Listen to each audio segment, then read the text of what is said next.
Everyone, this is for class 11 English, unit 3 homophones, page number 71.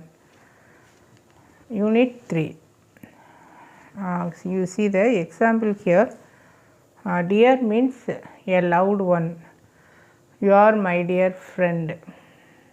Then deer means a wild animal. Deer is a wild animal. Here complete the sentence by choosing a suitable word from those given in the bracket. So here nobody can say whether there will be an improvement in the weather.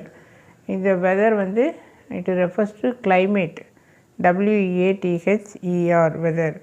இங்கே nobody can say whether there will be an improvement இருக்குமா இல்லையா, ஒரு option மாதிரி அப்படின்னு சொல்ல முடியல. Climate improve ஆகுமா இல்லையான்னு சொல்ல முடியல. Whether there will be an improvement in the weather. Your ring is loose, ரொம்ப லூஸாக இருக்குது. டோன்ட் லாஸ் இட், அதை இழந்துடாதே, காணாமல் போயிட போகுது அப்படின்னு சொல்லுது. இது LOUSE, தளர்ந்த, தளர்வான. இது இழத்தல். We found a packet of biscuit in the old man's shirt pocket. இது pocket, இது packet. We found a packet of biscuit packet. இது shirt packet.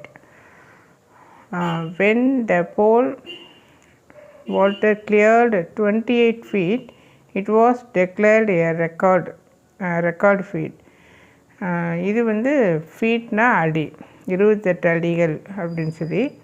இது ஃபீட் அடிச்சிருச்சு அப்படின்னு சொல்லுவாங்க. என்னது, ஒரு ஹை கிராஸை கிராஸ் பண்ணிட்டா நம்ம என்ன சொல்லுவோம், இட் வாஸ் டெக்ளேர், ஒரு ரெக்கார்டு பிரேக் ஆயிடுச்சு அப்படின்னு சொல்கிறது தான் இந்த ஃபீட், FEAT.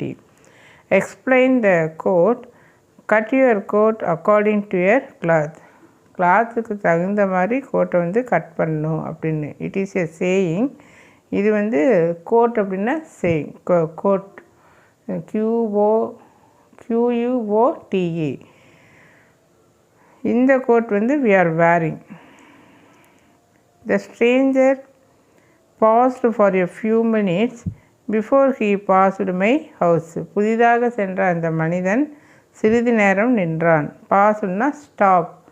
இப்போ நம்ம டிவி ஓட்டிகிட்ருக்கோம், பார்த்துட்ருக்குறப்போ கொஞ்சம் யாராவது வந்தால் உள்ளே என்ன பண்ணுவோம், பாஸ் அப்படின்னு சொல்லி கொடுப்போம். PAUSE. Stopping for a short time.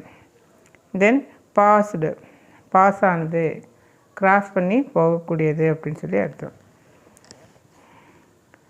Then the weary dancer turned weary after the final performance. இது டயர்டு அப்படின்னு சொல்லி அர்த்தம், ரொம்ப டயர்ட் ஆகிட்டான்.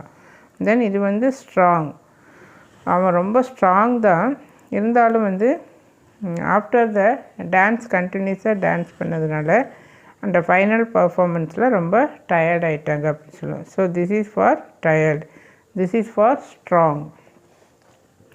The chain that I presented to my sister was not made of gold. It was just a gilt. Gilt நகை அப்படின்னா அன்கோல்டு, நம்ம தமிழில் பித்தளை நகை அப்படின்னு சொல்லுவோம். I am suffering from a sense of guilty. நான் இந்த மாதிரி ப்ரெசென்ட் பண்ணது எனக்கு ஒரு குற்ற உணர்ச்சியாக இருந்தது. கில்ட்டி அப்படின்னா ஃபீலிங் ஷேம்.